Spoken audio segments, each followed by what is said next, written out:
History is being made today in Chicago. It's NASCAR Xfinity Series practice from Grant Park, and yes, on the streets of Chicago. Just hours ago, these streets were being driven by the locals here at Chicago, and now race cars taking to the streets of Chicago right off of Lake Michigan. What a beautiful setting this is. As you look out at Grant Park, so many different aspects to it. Steve Letarte and I will be in the booth. On the course, we'll be doing these broadcasts this weekend radio style, which means handing it off from one person to the next at different locations around the track. As the cars are making their way down DuSable Lakeshore Drive, they'll go right by Dale Earnhardt Jr. He will be there in turn 4. Cars making their way gingerly around the track right now. NASCAR has claimed wet condition to start this practice, so everyone was able to put the wet tires on. See the weather as the first laps ever are being taken at the Chicago Street Course. Yeah, you see the raindrops right there on the car, so it's more of a heavy mist, some drizzle. Wet conditions, so that's basically treaded tires. That's the big difference, right? You see the windshield wipers, you see the running lights, there's a few other things. The major difference is the tires on these cars now, unlike the racing slicks we see each and every week, these have treads like a street car tire. They're designed to shed the water away. They're a little bit softer, hopefully adding grip. We were just riding along there on that Toyota onboard and went by, that's turn 6, and Mike Bagley will be there. There you see those treaded tires you were talking about, Steve. Yeah, so they should add grip. The concern is they're designed to be in the water. So as the track dries, the teams will have to consider when do they put on dry tires if the groove starts to dry up. I actually think this is a good opportunity for the drivers to kind of learn the track at a little more controlled pace. They've all been on simulators. They've walked the track multiple times. But now out there at speed, it's kind of a good way to get a feel for it all. Congress Plaza loop right there. That's turn 10 that they're coming through. These first cars, and they're headed into turn 11 where Jeff Burton is right there, and that is at the corner of Michigan Avenue and Jackson Drive. They go up over the railroad tracks, a bridge there. They'll come back down, make a hard right-hand turn, and they'll be back on the front stretch. Yeah, 12 corners, 2.2 miles. You know, I won't say majority, but 90-degree corners like you see in most street courses. But that area through Congress Loop is definitely kind of a sweeping area. So you see the confidence building a little bit, getting time to go for a few of these drivers. And we mentioned spread out around the course will be our different broadcasters. It'll start off in turn 1 with MRN's Mike Bagley right there at the corner of Columbus Drive and Balbo Drive. They head east then towards Lake Michigan. A hard right-hander onto DuSable Lakeshore Drive. This will be the fastest part of the racetrack, and they'll head down to turn 4 where Dale Earnhardt Jr. will be there. Again, right at the end of DuSable Lakeshore Drive, and a very short Roosevelt Drive. And then through turn 5, another very fast area back to double duty. Mike Bagley will have turn 6 there. And then over a bridge and a braking area down into 7, up through Congress Plaza Loop and to turn 11, where right there at the corner of Michigan Avenue and Jackson Drive will be Jeff Burton. Steve and I will be located right here on the front stretch. We have thousands of fans that are going to be joining us from some very unique areas around the racetrack.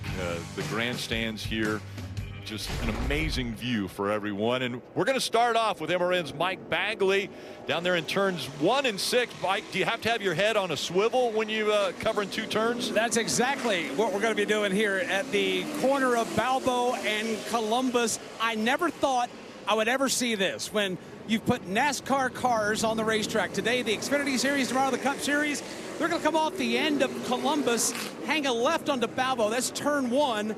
And then they're going to go to turn 2. That'll be DuSable Lakeshore Drive, which will lead us into the series of corners, turns 3, 4, and 5. Right now, everybody's just trying to get felt out, just trying to see what they have. But this is quite a unique experience when they race through this portion of the course, and obviously set up for the Lakeshore Kink and Dale Earnhardt Jr. in 3, 4, and 5. Yeah, after they come through the Lakeshore Kink, which is literally turn 3, they're right in a braking zone entering turn 4. And I think this is one of, if not the tightest corner as they come by this tire barrier on the outside. Watching these drivers, it's really one lane through here. I don't think this is a passing opportunity into turn 4. I think that happens into turn 6, but pretty cool to be standing here right in front of the Field Museum, watching these guys build up speed, build up confidence, and head toward Jeff Burton. Yeah, it's really fun to be out here. I have Michigan Avenue right to my side. All the stores are open, the restaurants are open, people walking up down the streets, and there's race cars on the track. And what I enjoy so much about my spot is I've got turn 7 to turn 11, and that's the most technical part of this racetrack. There are some very, very tight exits and some sweeping corners, some heavy braking areas. I think the race might not be won over here, but it could be lost over here with mistakes. Can't wait to watch it. And Rick, I think what Jeff was saying is what makes a really good street course, and that is a combination, that high-speed area down by Dale Jr. and coming back towards Mike Bagley, and then a much more technical area as we work on and off Michigan Avenue and Congress Loop. So this is the left-hander turn 1. I got a car off track over here. How does it get off track, turn 11. Well, we got, kept crashing into each other. So I got one car that ran into the runoff area. Perkins ran into the runoff area. Everybody started checking up behind him. Joey Gase behind him. He got tagged from behind. It's just so tight down here. Thought Perkins did a nice job again. He got in trouble. He recognized it and just went straight, which is what the runoff is for. But the guys behind him just couldn't get slowed up. No major damage, but there was some contact. And Here we go. Here's what happened. So you see the yellow car gets in the corner, just won't turn. So he takes advantage of that runoff. But then behind him, they saw that, and then they started running into each other. Here you go. All right, I'm not going to make a turn, not going to make it, so I'm just going to bail out. And then in front, it was, hey, caution, slowing down, and not all of them got slowed down. Boom, a little contact right there. That's what I expect to see here, guys. It is so narrow and so tight. When you come off of Congress Loop, you can't see anything till you get there, so you can't prepare. Spotters, which are just to my right, looking over top of this, by the way, they can be saying, hey, there's trouble, there's trouble. You can't see it yet, so you start to slow down, the people behind you don't. That's that Congress Loop that you were talking about, Jeff, right there in turn 10. That's the Xfinity 10G turn. And we saw the gentleman with the blue flag. That's a local caution, so that's going to be available once again for NASCAR as far as officiating this. Yeah, so local caution is just basically letting the drivers know. We use spotters at the ovals, but at a street course, every corner won't have a spotter. So that's a local caution, letting the driver know there's something to be aware of. Looks like either the rain's picking up or 100 miles an hour worth of speed makes it look like it's heavier. Rain's about the same, guys. It really hasn't picked up that much. Track is, I would sitting here watching it, I don't think the track's too awful wet, but it'd be interesting to see if slicks or the rain tires would be better. I don't have enough knowledge of this track to understand that yet, but the groove is certainly drier than when you get off a groove. Parker Kligerman in the 48. It's going to be a great perspective that we get to lean on Parker after hearing what he feels today, right? Brand new racetrack. And that's Columbus Drive that he's coming down and into turn 6 right now. He'll head up over the bridge.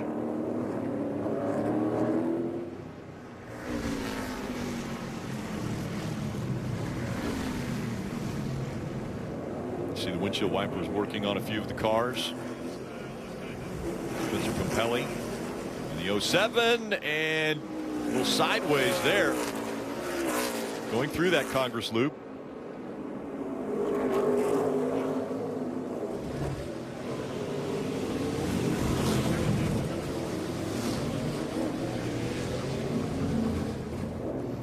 So many hours of work has been put in to make this a course. Goes from the streets of Chicago to a race course. And now the first car is out here on the racetrack, the Xfinity Series. taking their turns to figure it out outside of a simulator. Over here in turn 4, got a car going through the runoff. John Hunter Nemechek getting a little bit too far down into the braking zone. No issues. Going to back it up. Get turned into turn 4. Carry on.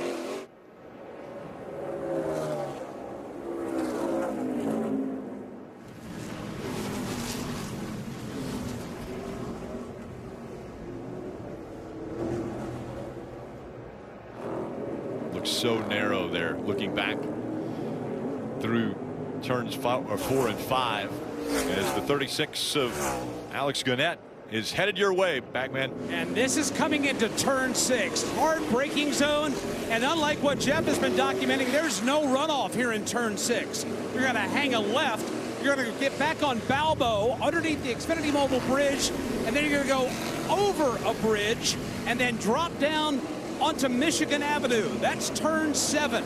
We're going to hang a right, and then they're going to make their way towards Jeff Burton, who's on the back side of this course. Yeah, he did that turn 7. I think is the tightest corner on the racetrack. Now he's going through East Congress Plaza, which is a big loop. Now a sweeping right-hander. That's a sweeping corner. Heavy braking zone right here. This is where we saw people run off just a moment ago, and now climbing the hill over the bridge, trying to get rear grip. He makes the right-hand turn back onto the front stretch, and pit road will be off to the right there. You see pit entrance. A lap at the Chicago Street Course.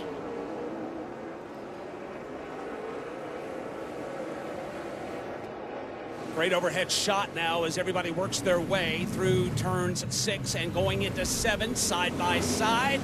They'll race out of actually turn number 5 and work their way on the back side of the course now as everybody still trying to feel this road course out, this street course out. But we are starting to see some drivers get a little more bravery with each passing lap on these wet weather tires. Watching cars go through turns 4. This is turn 5 right here. Really wide exit. A lot of throttle here. Long straightaway toward turn 6. I think this is a possible passing zone down this straightaway and in the braking zone there. If you can back up turn 4, get through 5 good, you got a chance to pass somebody right there. Jeff said earlier in the week that these braking zones provide passing opportunities. There's a big one coming into 6. Right now you're looking back towards 6, coming down the hill into turn 7. This also is another opportunity. This is a very treacherous and a low-speed corner, and now on Michigan Avenue, that sets them up for a unique swing through this unique set of corners, ultimately led to turn 5, or turn 10, that is. Yeah, that's a major elevation change, uphill, downhill. Now they're leveled off. Now this heavy braking zone. Oh, big move right there. That's the kind of stuff we're going to see. That's what we're going to see in the race, like an aggressive move, a late braking opportunity. That's not a corner you would think that you're going to try to pass somebody, but on this tight road course, you're going to have to be willing to get aggressive and do some things like that. We wondered how long it would take until someone did try to test the limits. Well, Spencer Pumpelly in the 07. Sieg wanted to get by him.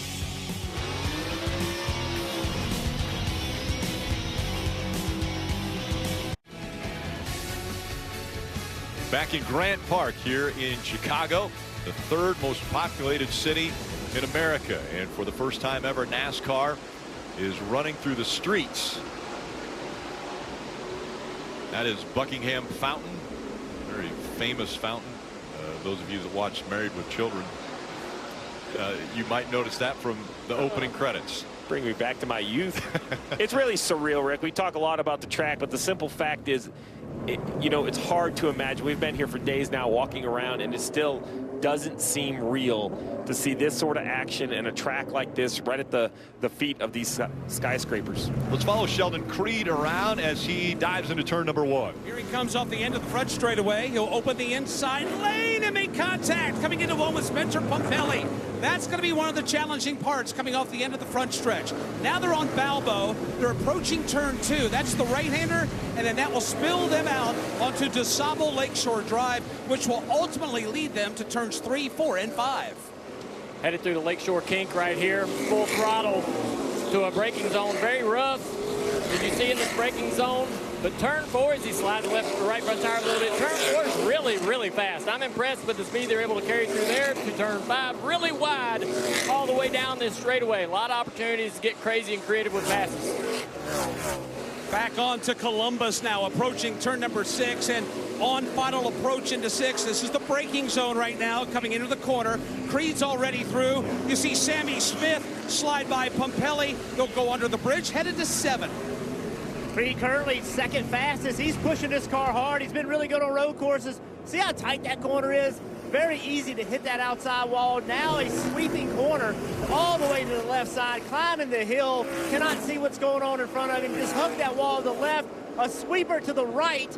Back in the throttle hard. Now brakes. Gonna slow down. Very sharp corner. Use all the racetrack. The speed is getting right against the walls in all these corners. And so many of the turns are blind. Yeah, very blind and very fast. The speed and telemetry on the bottom left of your screen. Now on the front stretch in front of Rick and I, going down into turn 1. Let's see what top speed is here, heading towards Bagley. We see almost 130 miles an hour into turn 1. Interesting that as he hangs the left into 1, to his right was pit exit. We'll get to that shortly. That's going to be a crucial part. Here's the crossover coming into 2, which he'll bang that left right now and go into Michigan Avenue, and he'll slide it, or DuSable Lakeshore Drive, I should say, and then that's what will ultimately lead him to the backside of the course. Into the braking zone at turn 4. A lot of speed. I'm just really blown away by how quickly, these tires, it looks like there's tons of grip in these cars, and it's very, very forgiving for the cars to be able to move around under braking. Back into these cars wagging around a little bit. Back off turn 5, back up Columbus Drive. Here's Sheldon Creed. What a great passing opportunity right there. Timed it perfectly, timed the brakes to complete the pass before he got to the corner. Steve mentioned it early. Actually, starting on rain tires may be an advantage to everybody. It's driving a little bit of rubber into the racetrack because that tire is much softer. So as this racetrack run goes, it's going to get rubber in it, it's going to change it. So starting with that softer tire may actually help this racetrack get the race car grip, not street car grip into it. Look at my guy Creed. He is pushing the buttons. He is side by side. He's making passes. When people say you can't pass on a street course, watch Sheldon Creed. He's making it happen. He sure is. As he comes into turn 12, again, that hard right-hander, and then it slopes away. When you come out of 12, and actually they call it off camber, but it slopes to that outside wall, so a difficult turn. As Sheldon Creed trying to set up another pass as he goes into turn 1. Side by side, further back, but following Creed off the end of the front straightaway. Hard left into 1, sliding wide. That's the piece of real estate where he's racing, where everybody is going to want to be this weekend. Then you want to cut back, go to the bottom of 2, and then let her breathe, let her eat up DuSable Lakeshore. Let's see what he can get down here in this braking zone. Looking to the right side. Not going to have an opportunity here to be able to pass Mozak. Follows him through turn 4. Turn 5, though, throttling up here. And he makes some gains, makes some ground down this long straightaway through the gears. Ironically, the speed limit on Columbus Drive is 30 miles an hour. Obviously, in excess of that. And again, Sheldon Creed is timing these passes perfectly, setting them up, executing them, and closing them before he gets to the corner. Yeah, Bagley, you can see. Watch this car as it exits turn 7. Look how close he has to get to the wall, but watch the car hop. That tells you there's grip in the car. When the car hops on corner exit, it means that the opposing side of the car has grip, and it's pulling the car up. Watch right here off of this corner. Watch the right side. It's all the way off the ground, that right front is. So left side tires making tons of grip right now.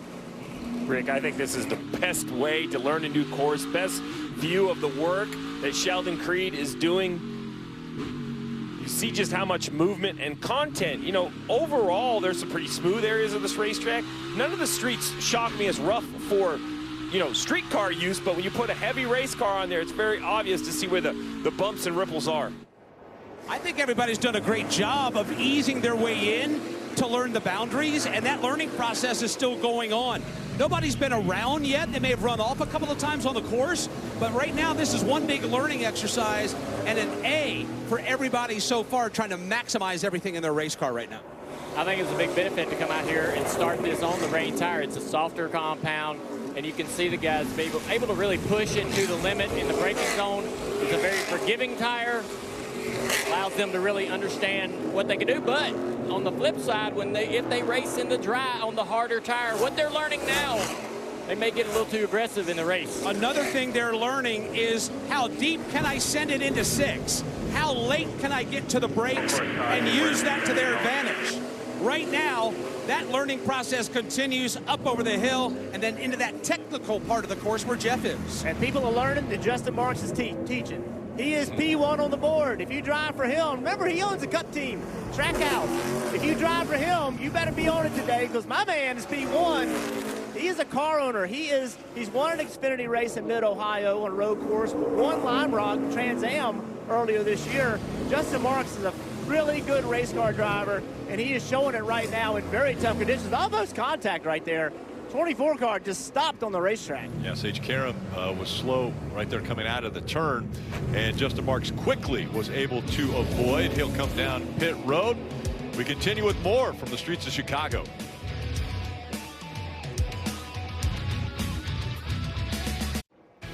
A phenomenal skyline here as you see some boats out in Lake Michigan. The harbor's right here closest to the street course, and there's so many different perspectives that you can look at as we see that tall building right there at the end of the straightaway is Aon. That's the Aon Center. But a great perspective is where the drivers are going to be introduced, and that is where Kim Kuhn is currently.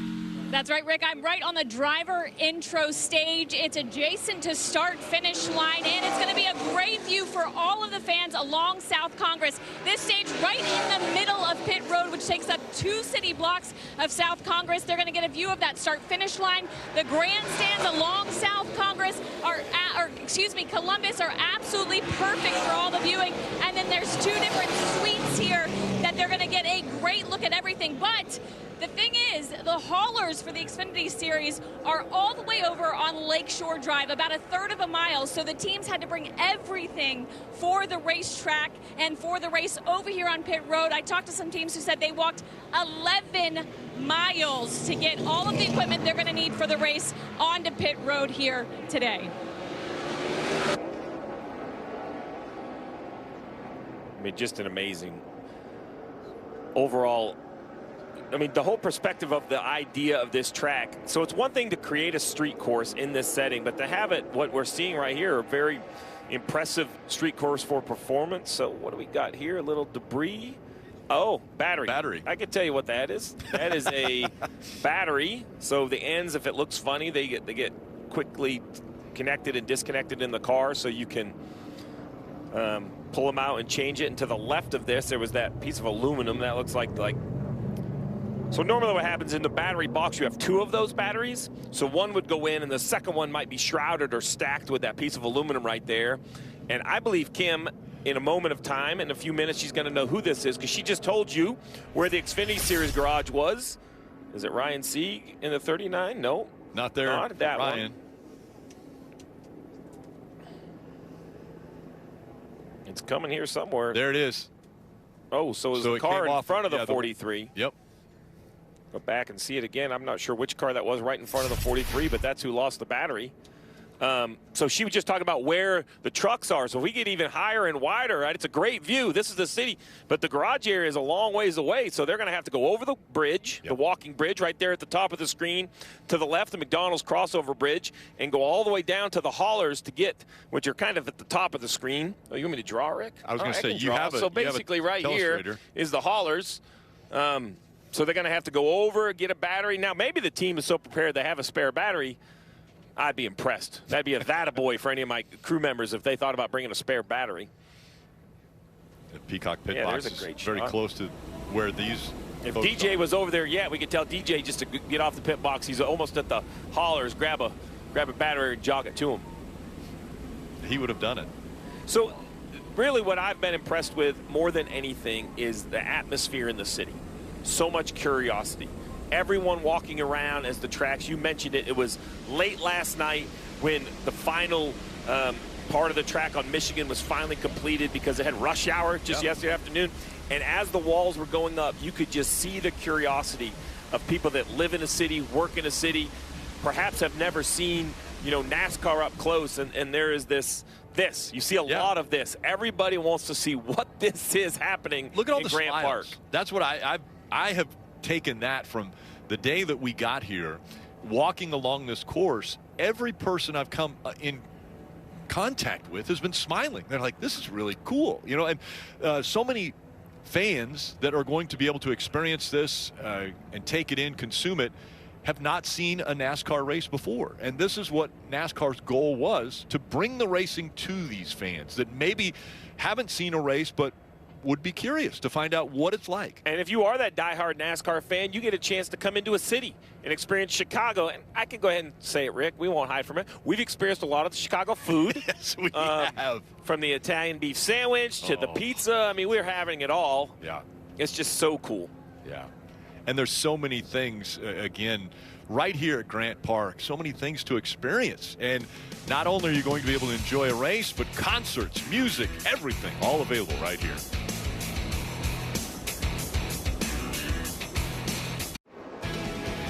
To give you a little perspective as far as the streets that they're racing on, these streets along Lake Michigan are running north to south, and the one closest to Lake Michigan is DeSable Lakeshore Drive, one of the most famous roads in Chicago. It goes from all the way at the southernmost part of Chicago to the northernmost part of Chicago, right along Lake Michigan. So again, DeSable Lakeshore Drive.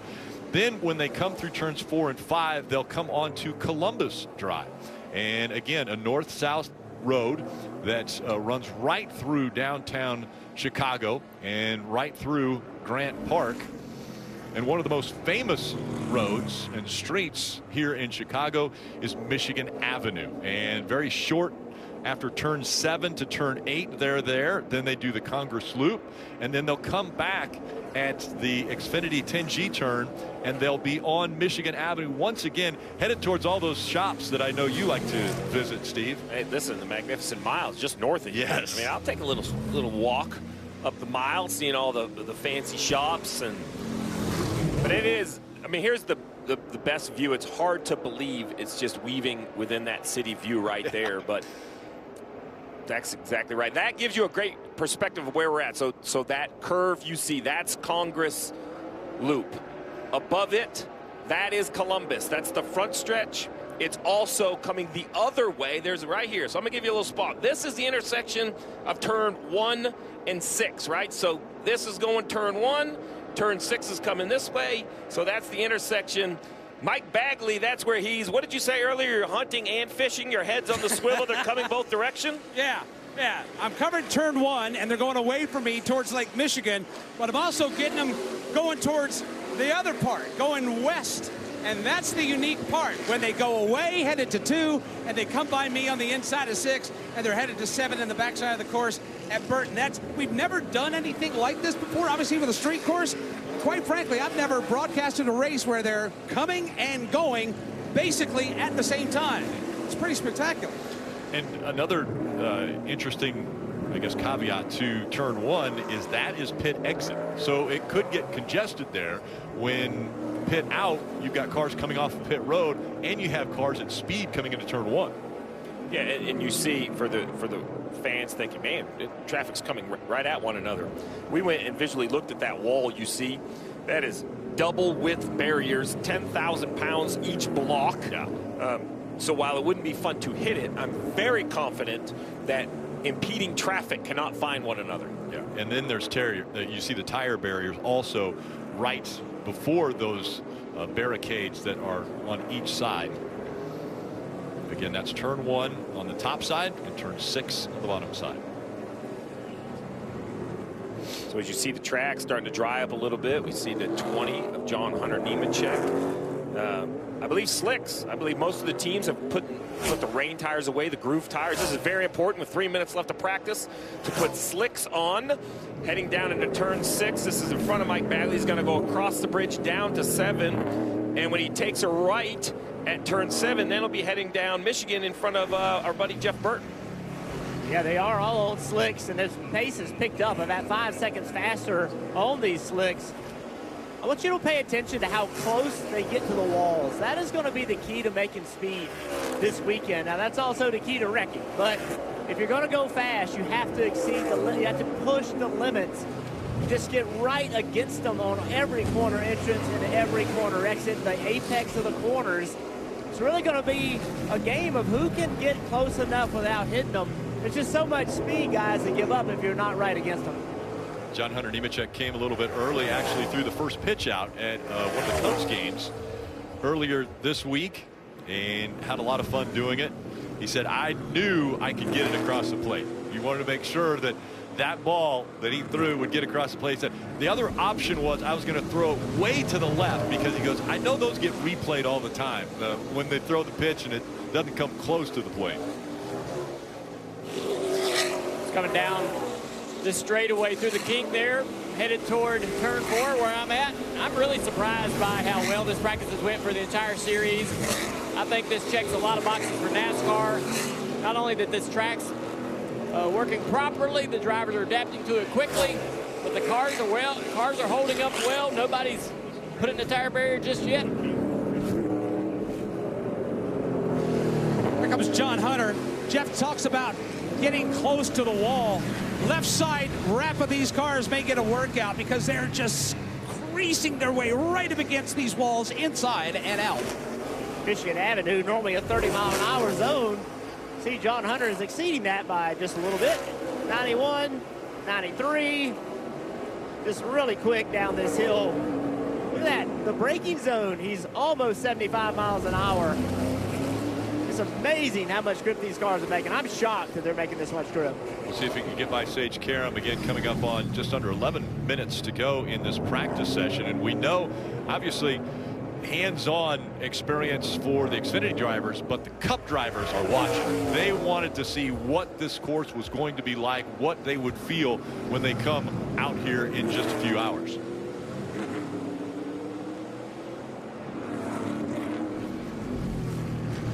I think it's an opportunity for them probably to debrief with some of these drivers at some point to figure out, you know, where the challenging parts of the racetrack is, because I think it surprises us all, not only how much grip is out there, but how quickly they're able to get through a lot of the corners that look like tight corners. Getting into turn 4, it goes from 5 lanes down to 2.5 lanes. But the drivers seem to be navigating that really well. Several really pushing the limits, but we're sliding right front tires just a little bit. The cars are bouncing around, backs are moving around a lot, but nobody has gotten themselves in serious trouble. One of the other interesting aspects to this course, there are 10 to 11, maybe even 12 different types of surfaces, whether they be new asphalt, new concrete, old concrete, or patched roads. All of these teams will navigate all of those different surfaces in the course of one lap. That's a great point, Bagley. And then on top of that, the elevation changes. I just was shocked when we got here a few weeks ago checking the track out, how much it changes. Watch this right here. He is climbing a big hill, and then he goes over the bridge, and now he's going downhill. There's multiple times on the lap where you do that. Elevation change on a street course. Well, it's to go over the railroad tracks that are below those bridges. Sheldon Creed is the fastest here on the streets of Chicago. The fans enjoying the 75th anniversary of NASCAR in a few photo ops.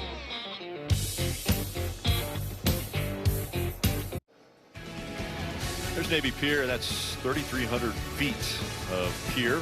That's just a little bit north and east of Grant Park. And that Ferris wheel has been open to fans and friends for a long time, since 1916.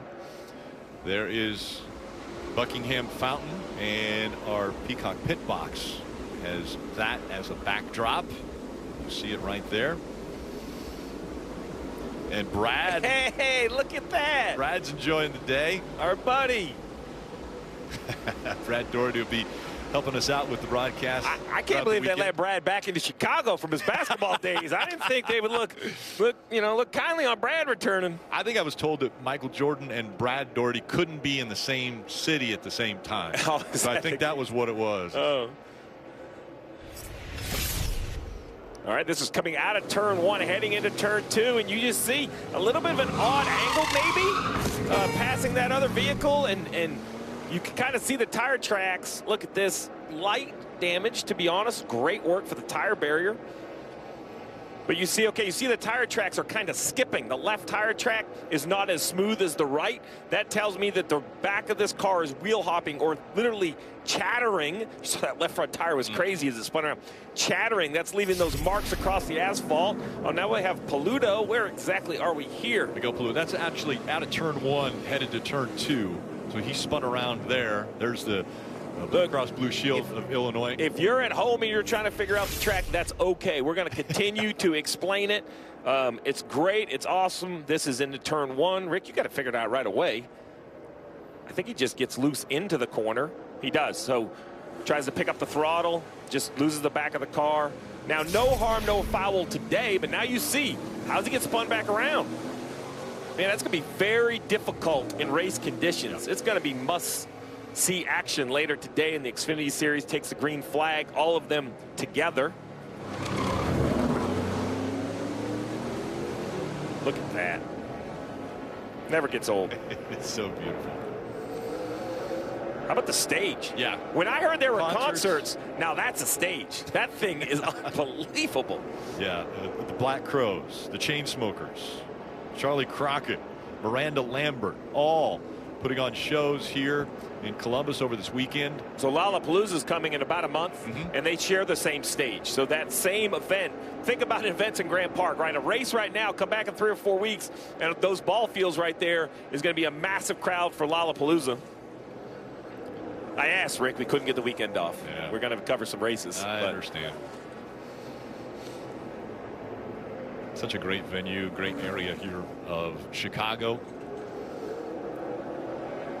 You know, one of the most famous bands out of Chicago is the band Chicago, and one of their most famous songs, Saturday in the Park. I think it was the 4th of July, are the words. And it's a Saturday, we're in the park, and we're 4th of July weekend. They wrote the song for this event. I'm not even going down this road. So this right here, great shot. Sammy Smith, I think that was almost practicing pit in. It didn't look at full speed, but it really is. As you come to turn 12, the racing line, there you go. That car was the same. Justin Marks comes through. Look how fast they come through here. So you enter turn 12, 34 in the same area, coming to pit lane. Communication between the drivers from 11 to 12. If we look right a little bit, you'll see this is kind of coming at them.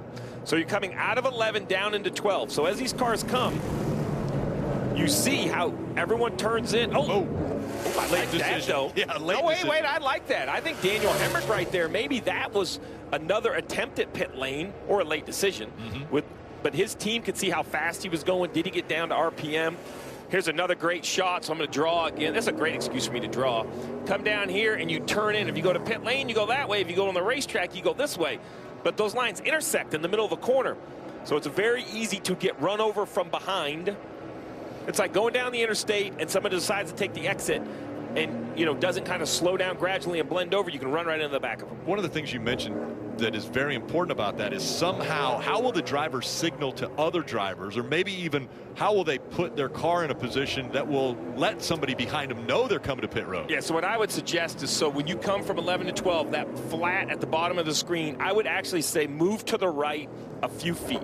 Little hand out the window. These drivers are busy. If you move the car to the right, like a full lane, another driver's, I think, going to be like, okay, I know what he's telling me. He's coming to pit lane. Give me a little bit of a heads up.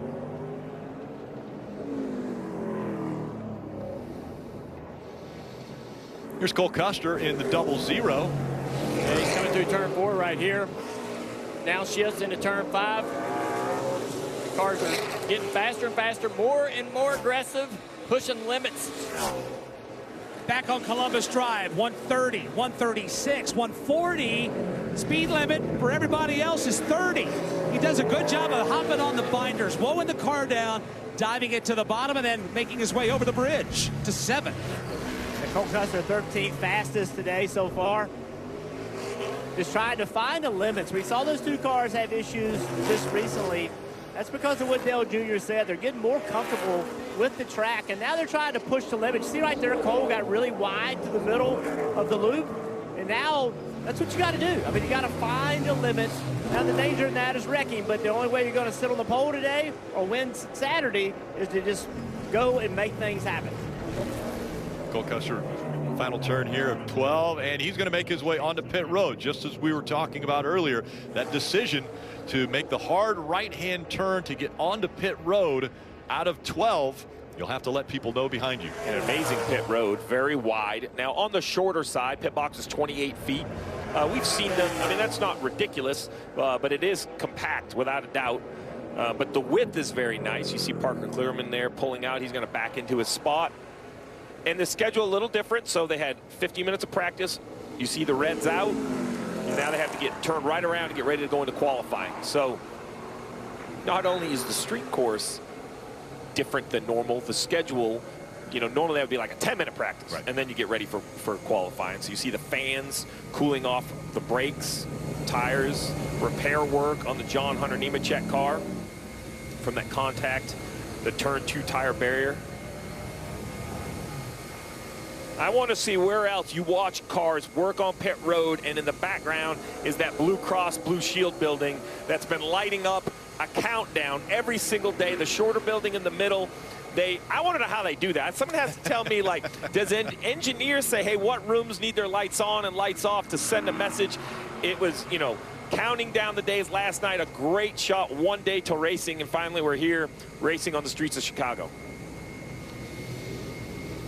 Chicago and sports synonymous with greatness. The Chicago Marathon actually starts and finishes on Columbus Drive as well. But you have so many great history. The Blackhawks, the Bears, the Bulls, so many different teams, the Red Stars, the Fire, Chicago Sky. Is amazing history. You mentioned the history of sports. Well, probably no team more historic than the Chicago Bears. They're at Soldier Field. And then you move just a little bit further to the north, and you've got the Field Museum of Natural History. Again, that was actually named in honor of Marshall Field. As we see today's schedule from right here at Chicago on USA Xfinity Series qualifying. That's coming up next in NASCAR America at 1 o'clock Eastern. Cup Series practice at 1:30 and qualifying at 2:30, and then we get ready for the first ever street race, and it takes place with the Xfinity Series. Countdown to green at 4:30, and Xfinity Series on the streets at 5. Kim. Well, despite getting a kiss during practice on the car, John Hunter Nemechek has had an outstanding week. That is not going to sour everything you've gotten to do. You got to throw out the first pitch at Wrigley Field during NASCAR night. Kind of sum up what this has been like for you as a driver coming to Chicago and leading up to the street course race. Well, I was actually more nervous for the first pitch than I was to come and race here, that's for sure. I just wanted to get it over home plate and throw a strike, which I threw a sinker. I still feel like it was a strike if somebody would have swung at it. So, but it's been cool being here in the heart of downtown Chicago, being on the streets, first ever street race is absolutely amazing. It's quite the festival, I guess I should say, and race weekend. Having a lot of fun, being able to enjoy being here and see a little bit of the city. Created a little bit more work there for my guys. Wheel hopped into turn 2, so that wasn't quite as good, but I feel like our Yahoo Toyota GR Supra is as fast as Xfinity 10G, so hopefully we can go out here, qualify up front. I think track position is going to be the name of the game. I saw you walking around earlier. You did a track walk. You've been around the city. Do you get a sense that the people here in Chicago are really embracing you guys? Yeah, for sure. From the metrics I've heard, it's a lot of new NASCAR fans coming this weekend that have never been to a NASCAR event, so I feel like that's what this is all about. So hopefully we can put on a great show for all the fans and spectators and make it one heck of an exciting festival.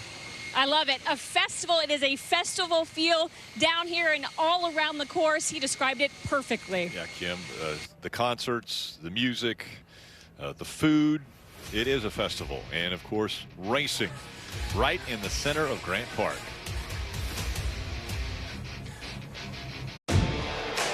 You think you know fun? Let me introduce you to our kind of fun. The kind of fun that just hits right. The kind of fun that's for the kids. The kind of fun where you wake up at the track. It's the kind of fun you can only have at New England's NASCAR race, the Grand 301 at New Hampshire Motor Speedway. It's a wicked fast, wicked fun weekend full of racing, camping, and friends. July 14th to 16th. Get your tickets today at nhms.com.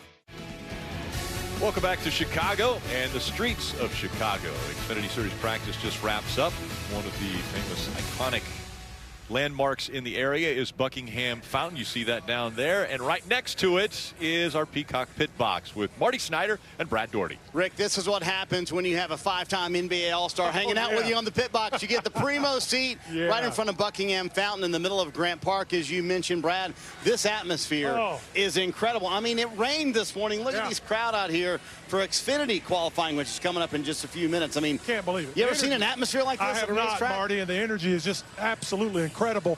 This is so exciting. It's almost overwhelming. I mean, we're one of the largest cities in America, and we're having a race. And these people, the majority aren't race fans. They just want to come out and see what's going on, enjoy a little weekend in the park. And now they got 700 horsepower race cars flying around. This is absolutely fantastic. What an honor and a treat it is to be here. Did you arrange our seat to be right by Lake Michigan as well so you could get the cool breeze I needed off that the cool lake, breeze, Brad? but more importantly, man, they got those Chicago-style hot dogs right here. And right over there is the Chicago pizza. The Chicago pizza right over here. I know you're all about the food, Brad. So, hey, what'd you think of Xfinity Series practice? I mean, even in the rain, I thought the shots looked incredible seeing the downtown vista. I'm surprised. I didn't think these guys would make a lap without having some type of issues. It just shows the level of professionalism in that Xfinity Series.